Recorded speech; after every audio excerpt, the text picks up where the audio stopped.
UP का आपका एक शहर है फिरोज़ाबाद, वहाँ के पास एक गांव है खैरगढ़। तो उधर की कहानी है ये। तो पहले के टाइम में जो गांव में लोग होते थे वो ऑलमोस्ट सब खेती वगैरह ही करते थे, वहीं से कमाते थे, वहीं से खेत वेत जोते और कमा लिया। तो ये कहानी उसी टाइम की है कि खेत जोतने का टाइम चल रहा था। तो नाना का जो खेत था वो अब जुताई के टाइम पे आने वाला था। तो वो उनके पास में एक जगह है खैरगढ़, गांव उनका बरौली है, वहाँ से खैरगढ़। तो खैरगढ़ में लोग उसके पास जाते थे, मतलब आदमी मैन पावर के लिए वहाँ पे जाना पड़ता था कि 2 लोग तुम आ जाना, कल 3 लोग तुम आ जाना, मतलब खेत जुतवा देना साथ में। तो वो गए, तो ठीक है। तो अब कहते ये हैं कि जब वो वहाँ पे गए, जब उनसे बात चल रही थी, तो किसी छलावे ने या फिर जो भी हवा है, जिसको हम लोग इन शॉर्ट एक भूत कह सकते हैं, छलावा बोलें, उसने उनकी बात सुन ली कि कल फलाने के यहाँ पे ऐसे ऐसे बुलाया है इस आदमी को और इतने इतने बजे बुलाया है। तो हुआ क्या, वो उससे बात करके अपने घर वापस लौट आए, जो भी खाना पीना खाया, अपना आराम से सो गए। अब आसपास लोगों में मतलब उन्होंने अपने घर में नानी को या फिर मामा वगैरह को बता भी दिया कि कल ऐसे ऐसे फलाना वो आएगा और कल अपना खेत जोतेगा, तो कल मैं जल्दी चला जाऊँगा, तो सुबह उठ के मेरे को ढूंढना मत, मैं खेत पे ही मिलूँगा आपको। पर वैसे वहाँ के जो लोग थे उन्हें पता था कि वहाँ ऐसी कुछ है, हवा है या छलावा हाँ, मतलब रहता है, ऐसा कुछ पता था गांव के आसपास के हाँ लोगों मतलब वही है कि वही है ना कि पीपल के पेड़ के पास से मत निकलना रात को इतने बजे, या फिर ये हो जाएगा। वही दो तीन बातें उड़ी कि कल उसने छलावे को देखा, या फिर कल वो गया तो कोई एकदम से रास्ता काट गया, ऐसी बातें चलती थी। लेकिन नाना के साथ ऐसा कुछ नहीं हुआ था। नाना बहुत, मतलब मम्मी बताती हैं, बहुत स्ट्रॉन्ग थे और अपने जो आसपास के जो गाँव था वहाँ पे एक तरीके से जब बोलते हैं ना कि दबदबा था उनका आसपास क्षेत्र में, रुतबा था ना। हाँ रुतबा था, सिस्टम चलता था नाना का, मतलब कह सकते हैं। तो जो भी है, तो अब हुआ क्या कि उन्होंने रात को बोल दिया कि ऐसे ऐसे मैं सुबह चला जाऊंगा नानी को। तो नानी ने बोला ठीक है। अब क्या है, सब सो गए। अब हुआ क्या कि वो जो बंदे से कह के आए थे कि भाई तू आइयो मेरे पास 5 बजे करीब, तो अपना 3-4 घंटे में कर लेंगे। अब क्या है, रात को 3-3:30 बजे करीब उनके खटिया के पास आके एक बंदे ने उसी फेस में, बिल्कुल उसी फेस का बंदा आके उनको जगाता है कि पंडित जी जगो, आपने बुलाया था और अब तक सो रहे हो, ऐसे तो खेत जोतना है, चलो जल्दी, मुझे कहीं और भी जाना है। तो नाना कहते हैं, पहले तो नाना ने बोला कि यार अभी सोए हुए तो मतलब टाइम ही हुआ है और इतनी जल्दी कैसे आ गए। तो उसने बोला कि पंडित जी 4:30-5 बजने वाले हैं, चलो चल लें। तो नाना ने बोला होगा ठीक है, जो भी, अब क्या फालतू में घड़ी वड़ी देखता फिरूँ। घड़ी उतनी टाइम, उस टाइम में घड़ी घर में उतनी होती भी नहीं थी, मैं तुम्हें सही बताऊँ कि वही ये थोड़ा सूरज उगने लग गया तो सुबह होने वाली है, 4-4:30-5 बज रहे हैं, तो घड़ी वड़ी का सिस्टम था ही नहीं। ठीक है। तो अब क्या है, उस बंदे ने उनसे बोली कि पंडित जी चलो। तो अब नाना कहते हैं कि ठीक है चलो। अब खुदा ना, मतलब भगवान की इसको मेहर माने या क्या माने, कि जो फावड़ा होता है लोहे का, वो नाना ने अपने हाथ में लिया था। ये चीज़ है जो आपको आगे चल के पता चलेगी कि इससे क्या फ़ायदा हुआ। तो नाना ने फावड़ा ले लिया और उसके हाथ में जो भी लकड़ी वकड़ी के, जिससे खेत वेत जोतते हैं या फिर जो भी खुरपी वगैरह होती हैं, छोटी मोटी चीज़ें लकड़ी की, वो उसके हाथ में दे दी, चल दिया वहाँ से। अब खेत में पहुँचे तो वो पूछता है कि जो भी है खेत बताया कि इतना खेत जोतना है आज इतने घंटे में। तो उसने बोला ठीक है कि पंडित जी तुम रुको, मैं स्टार्ट करता हूँ। अब क्या है, 2-3-4 बीघा खेत था, तो उसको जोतने में नई भी तो अगर मैन पावर है, अकेला बंदा जोत रहा है, तो कम से कम 2.5-3-4 घंटे तो लगा ही देगा, तब भी फिनिशिंग नहीं आएगी। लेकिन उस बंदे ने क्या करा, वो 15-20 मिनट में आगे खड़ा हो गया कि पंडित जी मैंने खेत जोत दिया। और नाना देखते हैं खेत में, तो भाई साहब एकदम फिनिशिंग के साथ, कैसे मशीन से जोता है। तो नाना चमके कि यार ये तो कुछ तो गड़बड़ा है यहाँ। तो लेकिन अब वही है कि नाना ने बोला क्या पता साला पट्टा वट्टा आदमी है, दूध पीता हुआ, दमदार लग रहा, कर दिया इसने काम। तो जो भी है उससे बात हुई कि ऐसे ऐसे कैसे कर दिया तूने।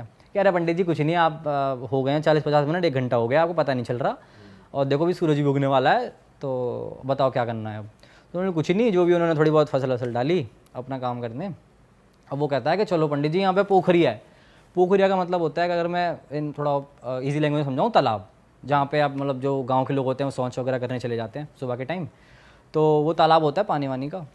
तो बार बार वो उनको इंसिस्ट कर रहा कि पंडित जी वहाँ चल रहे हैं, जो भी सुबह का टाइम है आप भी सोच कर लेना और मैं भी कर लूँगा साथ में, मतलब जो भी है काम करके फिर चलते हैं, बीड़ी पियेंगे अपना, आराम से खाना पीना चलते हैं। ठीक है, सुनने में ये लग रहा है कि साथ में कर लेंगे, लेकिन हाँ ठीक है, जो भी है बात हो रही है सोच की।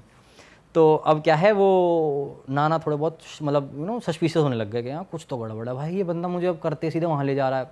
अब नाना बैक ऑन द माइंड ये होता है ना, जैसे हम कहीं रात में 12 बजे जा रहे हो और साथ में कुछ ही नहीं, बंदा हमारी गाड़ी पीछे चल रही हो, सेम जगह जा रही हो गाड़ी हमारे, लेकिन हमें ये लगेगा कि हमारा पीछा कर रहा है। हमें ऐसे ख्याल आना स्टार्ट अपने आप हो जाएंगे ऑटोमेटिकली। तो वैसे उन्हें ख्याल आना स्टार्ट हो गया कि पिछले 1 महीने पहले ही बताई थी किसी ने, फलाने ने, कि यहाँ पे उल्टा गाड़ दिया था, ऐसे बताई थी, पल्ले गाँव में ऐसा हो गया था, ये साला मुझे भी यहीं ले जा रहा, कुछ तो गड़बड़ है। तो अब क्या है, अब उनका शक यकीन में कैसे बदला, वो बंदा कहता है कि पंडित जी फावड़ा मुझे दे दो, तुम कर लो पहले, मैं तुम्हें देख लूँ, फिर मैं अब कि तुम फ्री हो जाओ, उसके बाद फिर मैं सामान रखा लूँगा, फिर तुम सामान रखा लेना, फिर तुम कर लेना। नाना ने बोली कि यार, नाना का सीधा दिमाग चमका कि मेरे पास ये लोहे का होता है, फावड़ा का जो आगे लगा होता है ना पेंचीला, वो लोहे का होता है, कि ये लोहा क्यों मांग रहा है। तो फिर क्या है, अब नाना कहते हैं कि ना भाई मैं तुझे ये नहीं दे रहा, तू कर ले पहले। अब नाना ने ऐसे बात करते करते बीड़ी जला ली अपनी, बीड़ी वाला फैक्टर आ गया दोस्तों। तो नाना ने अपनी बीड़ी जला ली, बीड़ी पीने लग गए। अब नाना जानबूझ के कहते हैं कि ले भाई तू भी पी ले। वो पीछे भागने लग गया कि नाना बीड़ी मैं नहीं पी रहा, क्योंकि पता ही होगा आपको आग और इन सब चीज़ों से तो भूत वगैरह पीछे भागते हैं, आग हो गया, लोहा हो गया। तो अब क्या है, वो उनसे कह रहे, अब नाना का जो शक था वो एकदम यकीन बदल गया कि यहाँ कुछ तो गेम चल रहा है भाई, अपना गेम बच सकता है। सबसे पहले क्या करें, उसको फावड़ा नहीं दिया, कि बोला कि चल भाई तू चल। वहाँ पे चले गए तालाब के पास। अब वो बार बार इंसिस्ट करने लग गया। अब धीरे धीरे बात करते करते करते करते वो बहस में बदल गई, वो हावी होने लग गया बंदा कि नाना पंडित जी मुझे फावड़ा दे दो, बार छूने लग गया, फावड़ा दे दो, फलाना ढिमकाना। अब नाना उसे नोटिस करें धीरे धीरे। अब नाना ये समझ चुके थे कि ये वो बंदा तो नहीं है जैसे मैंने बुलाया था, ये पक्का कोई शक्ति है, कोई नेगेटिव एनर्जी है, ये छला हुआ है। तो नाना क्या कहते हैं, अब नाना उठाया अपना कि देखी वो जो होगी देखी जाएगी, या तो बंदा मरेगा ये, या तो ये सच में छला हुआ मालूम पड़ जाएगी, क्योंकि अगर वो उसको मारते तो उसके पीछे पार हो जाएगी, मरने वाला तो खून तो निकलने वाला इसके। नाना उठाया फावड़ा, उसके इधर चांद में सीधे भट्ट पार हो गया, उसके बीच में से बंदा वहीं गायब। अब नाना के पसीने छूटे गए, नाना वहीं के लुंगी उंगी सब टाइट हो गई, क्या करें। वहाँ से भागे वो। अब घर वहाँ से होगा आपको मान लो 600-700 मीटर दूरी खेत वेत होते हैं, वहाँ से चिल्ला नाम लेते हुए मामा मामा के अरे अरे करते करते करते करते सब जाने लग गए कि क्या होगा पंडित जी क्या हो गया। उन्होंने कुछ नहीं, अपने सीधे घर पे जो घेर होता है वहाँ पर लकड़ी का बंडल था बहुत बड़ा, उसमें जाके मट्टी का तेल होता है, उसमें आग लगा दी सीधे कि भाई सीधे रोशनी हो आसपास। घर वालों ने सबको जगाया कि ऐसे ऐसे हो गया। फिर वहाँ उन्होंने बताया कि फिर अब आप ये मानोगे कि जब वो वहाँ पे सबको बता दी, सबने बता दी कि हाँ ऐसे छला वाला आया था, सीन हो गया। अब जो रियल बंदे को बोल के आए थे वो बंदा वहाँ आ जाता है 5 बजे कि चलो पंडित जी। और वो पूछता है कि पंडित जी क्या हो गया, यहाँ तो बहुत भीड़ लग रही, पूरा गाँव लगा रहे हो, खेत जोतना है, चलो ना। क्या पंडित जी क्या कर रहे हो तुम, तो यार यहाँ तो हाथ ताप रहे हो, खेत जोतना है। फिर उसे बताया कि रे भाई तेरे पीछे तो ये कांड हो गया। तो फिर ये ऐसे कहानी थी कि वहाँ रियल में उन्हें बंदा मतलब जो आना था वो सामने आया, तो जो पहले आया था वो छलावा ही था, फिर कौन था वो। तो ये पर तालाब, ये समझ नहीं आया कि वो तालाब में ठीक है वो शौच के लिए ले जाना चाह रहा था, पर वहाँ ले जाना क्यों चाह रहा था वो तालाब में, ऐसा क्या कर। तालाब में वही ना कि जो हाथ में उनके फावड़ा है, अब वो फावड़े में लेकर थोड़ी सोच कर लेंगे, तो वो फावड़ा मेरे को दे देंगे। अब वो निहत्ते हो गए, अब उन पे ऐसा कुछ भी नहीं जिससे मुझे डर लगता है। अब मैं जो भी अपना काम कर सकता हूँ, मुझे मारना है, या फिर जो भी इनको जो कहानी होती है कि उल्टा गाड़ देता है, या फिर जो भी मार दिया उसमें डुबा दिया। अब उनके पास लेकिन जब तक लोहा है या फिर कोई भी ऐसी एक पावर है जिसके पास में नहीं जा सकता, तब तक तो वो उसको कर नहीं सकता। इसलिए वो उनको इंसिस्ट कर रहा था कि आप बैठ जाओ या सोच कर लो ताकि वो फ्री हो जाए उससे। तो उल्टा गाड़ देता है छला। हाँ उल्टा मैंने सुना है, ये कहा जाता है कि वो मुंडी नीचे होती है उसकी, और वो वही है कि उसकी जो आसपास की मिट्टी होती है तालाब की बहुत नरम होती है, मतलब बहुत वही क्ले मिट्टी हो जाती है, तो आराम से गड़ जाता है। और बताई भी है कि मिली भी हैं ऐसे लोग, उल्टे गड़े मिले हैं, मरे मिले हैं, मतलब वही है, कहानियाँ हैं ऐसी। तो वो उन्होंने उसको एस्केप करके जब घर लौट के आए तो फिर उनके आसपास और क्षेत्र में नाम होगा कि अरे पंडित जी ने तो भूत को खिला दिया, छलावे खिला दिया, भूत छलावे से खेत जोतवा दिया। ये रहा कौन सी खेत का तू, ये छलावा उल्टा गाड़ दिया, उल्टा गाड़वा दिया मैंने, तो ये खेत है। बहुत तो ये कहानी है। चलो अब इसकी कहानी पे आते हैं, है ना, साक्षी कहानी। हाँ तो मैं शुरू करती हूँ अपनी। बहुत साल पहले की बात है ये, 2000 शायद 17 के अराउंड की, उससे पहले की है कि 11th क्लास 10th के एग्ज़ाम्स ही हुए थे और 11th में हम आए थे। तो मेरी बेस्ट फ्रेंड है, वो नर्सरी से हम लोग साथ में थे, हमारा 3-4 का ग्रुप था जो नर्सरी से सब साथ में थे, मतलब 12 साल तक टिल हम लोग थे, पर उसके साथ तो 10 साल ही आप मान लो। हुआ ये कि वेडनेसडे को हम स्कूल में हैं, सब कुछ है, उसकी ऑल ऑफ अ सडन थोड़ी सी तबीयत ख़राब होना शुरू हो गई थी, फीवर से ऐसे लग रहा था उसको। तो वो घर गई, अब उससे फिर बात नहीं हुई, ऐसे ऑल ऑफ अ सडन ऐसे हुआ कि हमारी बात होती ही थी पर उस दिन नहीं हो पाई किसी भी वजह से, जो बिज़ी हो गए दोनों में से कोई भी। थर्सडे को वो स्कूल नहीं आई। तो ऐसा पहली बार हुआ था कि कोई भी छुट्टी ले रहा है हमारे ग्रुप में तो हमें पता नहीं होता था कि ये नहीं आएगा। दोस्तों में तो ये सब होता ही है कि तू आएगा या नहीं आएगा, हम साथ में करें या काम कर ले, पर ऐसा लाइफ में पहली बार हुआ था कि उसने बताया नहीं था कि मैं कल नहीं आऊँगी। तो फिर बहुत शॉकिंग था, पर मैं गुस्सा थी कि मैं जाके इसको बोलूँगी कैसे नहीं आई, ये वो तो प्रैक्टिस चल रही थी एनुअल डे की और वो सब। मैंने कहा ऐसे कैसे हो सकता है। फिर उसके बाद में मैंने घर जाके उसके घर पे कॉल किया तो उसकी अम्मी ने उठाया फ़ोन कि उसकी तबीयत ख़राब है। तो मेरी उससे बात नहीं हुई, मेरी दोस्त से। तो उसके बाद में क्या हुआ, चलो ठीक है। उन्होंने बोला वो कल स्कूल आ जाएगी, कोई तबीयत ठीक लगेगा। तो फ्राइडे को वो फिर नहीं आई। फिर मैंने कहा आंटी मेरी एक बार बात तो करा दो आप। तो फिर मैंने जब बात की उससे, तो फिर मुझे पता चला, उसने बोला कि कुछ नहीं साक्षी मेरी तबीयत ख़राब है, मैं इसलिए स्कूल नहीं आई। मैंने कहा अच्छा ठीक है। पर मैंने कहा तुझे आवाज़ को क्या हुआ, ऐसे क्यों बात कर रही है, तो तू रोई है क्या, ऐसे क्या, आपको पता चल जाता है दोस्त को कुछ भी हुआ होता है या जैसे भी आवाज़ से। मैंने कहा ऐसे क्यों बात कर रही है। मैंने कहा शायद आंटी है घर पे या कोई पास में, इसलिए वो ऐसे बात कर रही है। तो एकदम आंटी ने फ़ोन ले लिया। मेरा कुछ तो है। फिर मैंने अपने ग्रुप के मेंबर से भी बात करी, जो हमारे 3-4 दोस्त जो थे। मैंने कहा यार ऐसे ऐसे हुआ है, ऐसे कैसे हो गया कि बात ही नहीं करी है ढंग से, ऐसे मतलब वो एकदम होता है ना कि बिंदास दोस्त जो होते हैं कि अपनी सच्ची यारी वाली की ज़िंदगी भर तक बुढ़ापे तक साथ देने वाले, ऐसी दोस्ती आ रही थी हमारी। तो चलो ठीक है, वो बात हुई, नहीं हुआ। अब सैटरडे संडे बीच में पड़ गया, मंडे को फिर नहीं आया। यार क्या हो गया है। फिर उसकी मम्मी का रोते हुए फ़ोन आया अपने आप ही मंडे को। मैंने कहा, फिर आंटी ने सच बताया कि बेटा इसकी बहुत तबीयत ख़राब हो गई है। तो उससे जब बात हुई तो उसने बोला कि मेरा ना साक्षी अबॉर्शन हुआ है। मैंने कहा क्या। कहती है यार वो मुझे छोड़ के चला गया, मैं थी ऐसे ऐसे हो गया। मैंने कहा क्या बोल रही है। मैंने ऐसे बोला तेरा दिमाग सही है, इसे लिटरली जैसे आप करते हो ना दोस्तों। फिर वो रोने लगी बहुत तेज। फिर तब तो चलो उसने बोला मम्मी को मत बता रही हो।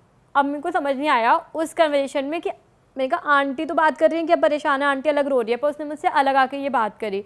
मैं अलग वरिड। मैंने कहा ये कब हो गया। अब आप ये दोस्त बता रही है, तब तक मुझे नहीं पता कि उसके साथ में क्या हो रहा है, क्योंकि मैं तो उससे मिल नहीं पा रही हूँ। मैंने कहा यार ये कैसे हो गया, ये बोल रही है अबॉर्शन। मैंने कहा ये बात मैं आंटी से शेयर भी नहीं कर सकती, क्योंकि दोस्त वाली बात है कि वो इतना ट्रस्ट करके मुझसे ये बात शेयर कर रही है। फिर जब आंटी ने बोला कि बेटा स्कूल में कुछ हुआ है क्या। मैंने कहा नहीं स्कूल में तो कुछ नहीं हुआ, सब लोग हैप्पी हैप्पी, सब चल रहा था नॉर्मल। कहती है कि ये रोती है और इसका कोई बॉयफ्रेंड वगैरह था क्या। मैंने कहा नहीं आंटी। मैंने कहा ऐसा तो कुछ भी नहीं है। मैंने कहा पसंद करते थे लड़के ऐसे होते हैं, पर ऐसा कुछ स्पेसिफिकली था नहीं कि मैं इसकी वजह से ब्लेम कर पाऊँ कि इस वजह से इसकी तबीयत ख़राब हुई है, जो भी है। मैंने कहा पर हुआ क्या है, इसको तो आप बोल रहे थे फीवर ही है। कहते हैं कि नहीं बेटा। फिर कुछ दिन हुए, टाइम जैसे बढ़ता जा रहा था, मतलब आप मान लो इस चीज़ को होते गए कि आज तक वो स्कूल में नहीं आई। उसने बैचलर्स नहीं करी, ओपन से फिर करवाया, अभी करवा रहे हैं जो भी है। मैं अभी टच में नहीं हूँ रेगुलरली, साल में एक आध बार बात हो जाए, जब मैं बहुत नंबर्स ट्राई करती हूँ तब जाके। मतलब उस लड़की की ज़िंदगी, वो she was the topper of our school. 10 CGPA थी, मतलब उसको डॉक्टर बनना था, न्यूरोलॉजिस्ट बनना था। मैं भी साइकोलॉजी बैकग्राउंड से हूँ, मतलब वो इतनी टॉपर थी। मैं बिलीव नहीं कर सकती कि किसी इंसान की एक दिन में ज़िंदगी ऐसे बर्बाद हो सकती है, इसलिए मैं इस चीज़ को बोलती हूँ। फिर क्या हुआ, उसने बोला कि उसकी मम्मी ने कि 5-6 लोगों का खाना खा लेती है एक साथ। मैंने कहा क्या, वो तो मुझसे भी पतली है, वो कैसे खा सकते हैं, उसकी डाइट ही नहीं है इतनी कि बेटा जो बनता है सब खा जाती है, और अकेले में जाकर हंसती है बहुत तेज तेज, नीचे तक आवाज़ आती है फ्लोर के। उसका होगा फ्लोर वाइज घर, क्योंकि बहुत देर तक अकेले में हंसती है और फिर बात कर रही होती है, अकेले में बातें करेगी, चिल्लाएगी, और खाना पूरा खा लेती थी। उसको भूख ही लगती थी, मतलब खा लिया फिर उसको भूख लगाई, फिर 1 घंटे में खा रही, मतलब इतनी ओवर ईटिंग करने लगी थी वो। तब भी ऐसे नहीं जैसे हम लोग खा रहे तो हमें कुछ हो रहा होता है, कुछ नहीं, जैसे उसके साथ में कोई खा रहा है, ऐसे वाला हो गया था। तो उसको फिर उसके बाद में ना, मैंने कहा आंटी मुझे कुछ आइडिया नहीं है, जो भी उसकी मम्मी मुझसे शेयर करती थी सब उस टाइम पे, क्योंकि उनको पता था कि करेगी कोई तो बाद में बता सकूँ। उन्होंने बोला स्कूल में, मतलब जब तक हमें नहीं पता था कि ऐसे कुछ हो रहा है, इसकी नॉर्मली तबीयत ख़राब है। फिर उसके बाद पे उसको लेके गए, ये बाबा लोग होते हैं, ये जहाँ पे जादू टोटका और समथिंग झाड़ा वाड़ा लगाते हैं, जहाँ पे जिन विन को दूर किया जाता है। तो बोला कि ये कहीं गई थी ऐसे करके, किस पे किसी का वो है, किसी ने कुछ करवा रखा है, इस पर जिन है या कुछ है। उन लोगों ने ये वाली बात बोली। अभी आज तक कुछ समझ ही नहीं आता है क्लियरली कि है क्या। तो उन्होंने बोला कि ऐसे कहते हैं। तो फिर उसका दिमाग ढूंढने लगा आंटी का कि यार कुछ तो हुआ था। तो वो ना आने से पहले स्कूल के वेकेशन जो होती है, जुलाई की बात है ये, तो जून में अपनी नानी क्या गई थी देहरादून। वहाँ पे जो नहर होती है ना, तालाब होता है बहुत बड़ा सा, पॉन्ड जो आप बोलते हो या लेक बोल लो, वहाँ पे उसके बाल बहुत लंबे थे, मतलब कमर से भी नीचे बाल, तो उससे काफ़ी सुंदर बाल थे। तो वो बोलते थे वो खुले हुए बाल थे उसके, और काफ़ी अच्छी भी सुंदर भी थी वो। तो वो बैठी हुई थी या खुले होंगे, तो ऐसे कुछ बोला कि वो वहाँ पे गई थी, और वो रात के टाइम पे गई थी अपने सबके साथ में, या वो बाल खुले करके गई थी। ऐसा मानते कि लड़कियों को फिर भी अपने बालों की प्रोटेक्शन, मतलब फिर भी बोला जाता है शांत जगह पे या जो भी है, टूट ना जाए ना करे। लोग का ब्लैक मैजिक भी इससे करते हैं। जो भी कुछ हुआ हो नहीं पता, बोला कि वहाँ से उसके पीछे कोई पड़ गया, तभी से उसकी तबीयत खराब होना शुरू हो गई। और उसकी मम्मी ने बताई पड़ गया उसके पीछे। हाँ, तो उसकी मम्मी ने ये बात बताई नहीं थी। तो वो स्कूल आ रही तब तक इतना फील नहीं होता था। अब ये चीज़ हुई, अब वो उसका वेट गेन होता जा रहा है। वो इतना वेट गेन हो गया था कि 75-80 तक चला गया था। जब वो स्कूल में बीच में आई थी, जो लड़की 45 और 15 के इन बिटवीन थी, जब स्कूल में आई थी तो ये भी था। तो सब बच्चे बोलते ये कौन है। उसकी मम्मी ना हमें मिलवाने आई थी, उसे मम्मी ने बोला कि बेटा रिसेप्शन पे लाऊंगी, मिल लेना आप लोग उसको स्कूल में। फिर अंदर तो आप क्लास में अलाउ नहीं कर सकते क्योंकि वो बहुत रो रही थी कि मुझे अपने दोस्तों के पास जाना है। अब एक बच्चे को एक अपने दोस्त का एक अलग होता है, अपने पेरेंट्स से शेयर नहीं कर पाते। अब उसको ऐसी क्या बात शेयर करनी है कि अपने दोस्तों के पास जाना है। उसको डॉक्टर्स के पास भी लेके गए थे, साइकेट्रिस्ट वगैरह उनके पास में भी चल रहा था, तब भी उसका कुछ इलाज ठीक से हुआ नहीं। मतलब समझ ही नहीं आ रहा था कि हो क्या रहा है, मेडिसिन भी उस पर असर नहीं कर रही थी। फिर वो जब आई तो मिली तो फिर मैंने कहा क्या हुआ। वो गले रख के बहुत रोई। तब हम लोग भी बहुत बुरी तरह रोए थे। मैंने कहा क्या हो गया तुझे, ये कैसी लग रही है तू। रोबोट की तरह चलने लगी थी वो, एकदम उसकी बॉडी मतलब सुन पड़ गई हो, जैसे कोई कंट्रोल कर रहा है। वो फूल गई थी, मोटा भी नहीं कहूँगी मैं, फूल गया। सूजन नहीं आ जाती है बॉडी पे, कोई इंसान इतना मोटा हो जाना। आप सोचो विदिन 1 मंथ, आप 1 मंथ के बाद अगर एकदम आई थी वो मिलने के लिए, तो इन लोगों ने जब देखा ना तो एकदम डर गए, अरे दीदी ये क्या हो गया आपको। तो मैंने ना एकदम शाम में कहा चुप हो जाओ, ऐसे मत करो। तो मैं कहा नॉर्मल रिएक्ट करो। मतलब हमने बात कैसे करनी थी वो अगर बता सकते हो तो। हाँ मतलब वो बहुत स्लो में ऐसे बात करती थी। हाँ मैंने क्या ऐसे से मतलब बहुत स्लो, उसकी आवाज़ ही नहीं निकलती थी। और वो ना ऐसे धीरे रोबोट मतलब चल ही नहीं पाती थी। आप समझ रहे हो रोबोट जैसे स्लो आपके जैसे कछुए की तरह चाल चलते हो वैसे चलती थी। चल रही उसके बाद में चलने लगी थी। और वो इतनी एक्टिव जो बंदी है।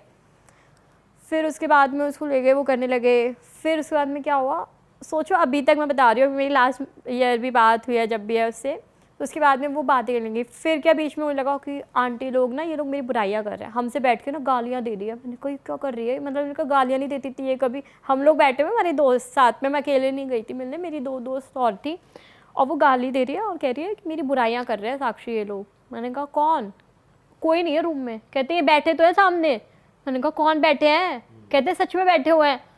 मैंने कहा तू क्या बोल रहे हो। मैंने कहा अब मेरी फ्रेंड हम एक दूसरे से देख रहे हैं। मैंने कहा दोस्ती तो अपनी जगह ठीक है, मतलब उस टाइम पे तो ऐसे हो रहा था कि मैं इसको गले लगाऊं कि नहीं लगाऊं, कि हम पे अटैक ना कर दे, क्या ना कर दे। इतनी पावर उसके अंदर आ चुकी थी उस टाइम पे। जो भी हो नेगेटिविटी, मतलब अलग से नेगेटिव वाइब्स आ जाती हैं। जो पॉजिटिविटी एरिया होता है ना, पॉजिटिविटी होती है। मैंने कहा यार ये क्या हो गया। तो जब उसने करेगा ना ये बुराइयाँ करेगा, जाते आते भी फिर ना फ़ोन पे बोलती और ये मेरी ना कि मैं बाथरूम में नहाती तो मुझे कोई ना देखने आता है, बोलती मेरे को कोई देखता रहता है, खिड़की से देखता है। मतलब ये बात सी ये उसने बोले हैं, ये मैं तो बता रही हूँ ना, मेरे साथ में हुआ है। उसने बोला ये चीज़, मैंने कहा ऐसे ऐसे। फिर एक लड़के का उसने अज्यूम बना लिया कि वो मेरा बॉयफ्रेंड है। उसी दौरान में इमेजिनरी बॉयफ्रेंड बन गया उसका, कि जो उसको स्टॉक कर रहा है, जो आता है। कोई भी बाइक आती थी उसको लगता था वो आ गया। बोलती थी आज ना वो मेरे को मिलने आया था, देखने आया था। मैंने कहा कौन, कि पता नहीं। कहती थी मैं डेट पे गई थी उसके साथ में, कॉफ़ी भी पी, मैंने उससे बात करी और वो बड़ा अच्छा लड़का है साक्षी, मैं तुझे मिलवाऊंगी वो। मैंने कहा कौन लड़का, मैं नाम तो बता। कि वो यहाँ नहीं रहता, अमेरिका रहता है। मैंने कहा नाम तो बता, मैं भी तो फेसबुक पे ढूंढूँ कि कौन। उस टाइम पे इंस्टाग्राम नहीं था, फेसबुक ही था, हम लोग के पास फ़ोन भी नहीं था। और सर्च करा उस नाम का तो कोई बंदा ही नहीं है फेसबुक पे। मैंने कहा तू भेज ना फोटो भेज, कुछ नहीं भेजी, कोई है ही नहीं। कह रही है, कहती है पागल मेरा तो उसके साथ बहुत अच्छा चल रहा। वो ना उसके साथ पूरे डिस्क्रिप्शन में बताती थी, आज हमने ये खाया, हमने ये कॉफ़ी पी, मतलब वो पूरा डिटेल में। और वो घर से बाहर भी जा रही है, बता रही। तब उसको फिर तो कंट्रोल करने लगे थे, फिर जाने लगे थे। मतलब उसको इतना ज़्यादा इमेजिनरी में चल गया, उसको हर वक्त लगता था मेरे साथ कोई रहता है। मतलब कोई नेगेटिव एनर्जी नहीं थी, सिर्फ दिमागी प्रॉब्लम थी।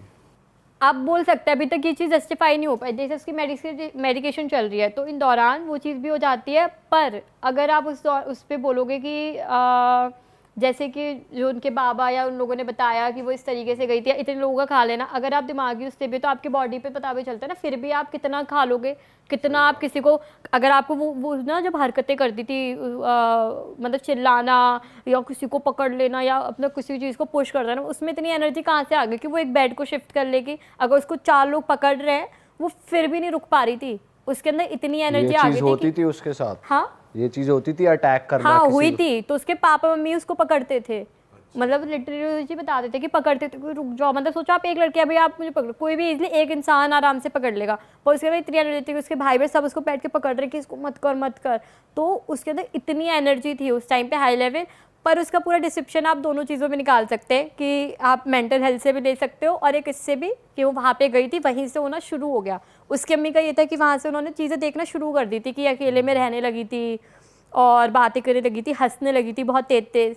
तो यहाँ पर आगे इसकी सारी ये चीज़ें होने लगी। पर अभी तक ठीक नहीं है, कुछ भी नहीं है, उसकी हेल्थ वही है। अभी भी अगर बात करोगे ना, उसका इमेजिनरी रिलेशनशिप चल रहा होगा, मतलब ये बट चीज़ उसके घर वाले उसे दिखाते क्यों नहीं किसी बाबा या जो इन बाबा पैरानॉर्मल लोग तो ट्रीट अभी कोई करते हैं? वर्क ही नहीं हो पा रहा, उसका सब चल रहा है। उसका सोचिए आप, इबास हॉस्पिटल से ट्रीटमेंट चल रहा था, मतलब सबसे बेस्ट हॉस्पिटल, उसका सब कुछ हो रहा है। पर वो जो होता है ना इम्प्रूवमेंट, अगर अभी 8 साल हो गए इस बात को, अगर 8 साल में आप देखोगे ना कि अब तो ये नॉर्मल बंदा ठीक हो जाए, आपकी काउंसलिंग हो रही है, आप उसकी काउंसलिंग भी कर रहे हो, हम लोगों ने कोशिश भी करी, बात करने की कोशिश करी, पर वो उसको तो यही लगता है ना कि नहीं नहीं साक्षी, अरे ऐसा नहीं है, मेरा तो है बंदा, तुझे क्या बताऊँ मैं, ऐसे ऐसे, अरे यार बड़ा हैंडसम है, ये है वो है, मेरी तो शादी हो गई, पर वो है ही नहीं वो। तुमने उनकी मॉम को बताया कि इसने ऐसा कुछ हाँ, शेयर किया हाँ, कि फिर मेरे को उसके बाद अबॉर्शन में उसकी मेरा मद- अबॉर्शन हो गया, ये सब हो गया, सब बोला हाँ, तुमने? फिर उसकी मदर को मैंने बताना शुरू किया, तो उसकी अम्मी ने बोला हमारे सामने भी ये चीज़ बोलती है, एक लड़के का नाम लेती है, कोई है इस नाम का लड़का? मैंने कहा आंटी स्कूल में कोई है ही नहीं, तो वो सब कुछ है। अब वो पता नहीं कि उस नाम का लड़का उसके साथ था, या वो दिखता था उसको, या क्या हुआ था, या अभी तक किसी को कुछ नहीं पता, but she is not fine अभी, मतलब ठीक है, मतलब वो चीज़ है, पर ये मतलब कहते हैं ना कि हाँ, अपनी रियलिटी में ये चीज़ देखी हुई है, एक मतलब I have lost my best friend. एक रात में मतलब कैसे बदल जाती है दुनिया किसी लड़की की, वो हुआ है मतलब। मेरी लाइफ का सबसे बड़ा गंदा फेज यही था, मतलब मैंने देखा है कि बेस्ट फ्रेंड, मतलब आप होते हो ना कि आप उसके बाद चाह के भी आप नहीं जा सकते हो, आप बात ही नहीं कर सकते, क्या बात करोगे जब वो अपने मेंटल स्टेट में ही नहीं है। क्योंकि अब तो वो चीज़ इंसान है। ही नहीं रहा। अब जब वो आप सब उससे- चीज़ें फिर भी कम हो गई हैं, बंद हो गई हैं, चिल्लाना ये सब करना, पर वो होता है ना कि आप तो वो अपनी दिखते हैं अभी जो वो कह रही थी कि यार मेरे सामने ये लोग तुम्हारी बुराई उसको कर अभी रहे हैं। बस ये लगता है कि ये बुराई कर रहे हैं, पर अगर आप मेंटल हेल्थ पर्सपेक्टिव से भी देखोगे तो इसके नाम की भी एक डिसऑर्डर होता है, तो उसमें भी आप ये सिम्टम वो कर सकते हो कि हाँ इसमें है। और एनर्जी वाली चीज़ अभी भी होती है कि वो काबू में नहीं आती अभी लोगों नहीं, अभी इस चीज़ पे काफ़ी कंट्रोल है, पर वो अभी भी अपने जोन से बाहर नहीं आई है। ये चीज़ डॉक्टर भी नहीं समझ पाते ऐसा क्यों हो रहा है, तो आप इस चीज़ से हम रेगुलेट कर सकते हैं कि जहाँ पे कभी होता है ना कि कुछ चीज़ें साइंटिफिकली भी बाहर होती हैं, जहाँ पे दवाइयाँ काम नहीं कर रही थी, भी नहीं कर रहे थे। अगर हम अब आजकल इतने पढ़े लिखे हो गए तो हम इस चीज़ को, एज माई प्रोफेशन ऑल्सो, कि हम इस चीज़ को ज़्यादा वेटेज नहीं दे सकते हैं, पर ऐसा क्यों नहीं हो रहा, क्यों नहीं वो ठीक हो रही है, फिर तो आप इस चीज़ को फिर कहीं ना कहीं वेटेज दोगे। अरे वाह, आपने ये वीडियो यहाँ तक देख ली भाई, तुमने हमारी मेहनत सफल कर दिया, तुम ही लोग हो असली रियल हिट। और अगर आपको बहुत मजा आ रहा है ऐसी क्लिप्स में, ऐसी वीडियोस में, तो फटाफट जाइए प्लेलिस्ट पे, बिंज वॉच कीजिए, सारी वीडियोस देख डालो और मौज काटो। दैट इज इट, हम मिलेंगे नए पॉडकास्ट में, नए क्लिप में। Till then bye bye, see you, take care, do subscribe.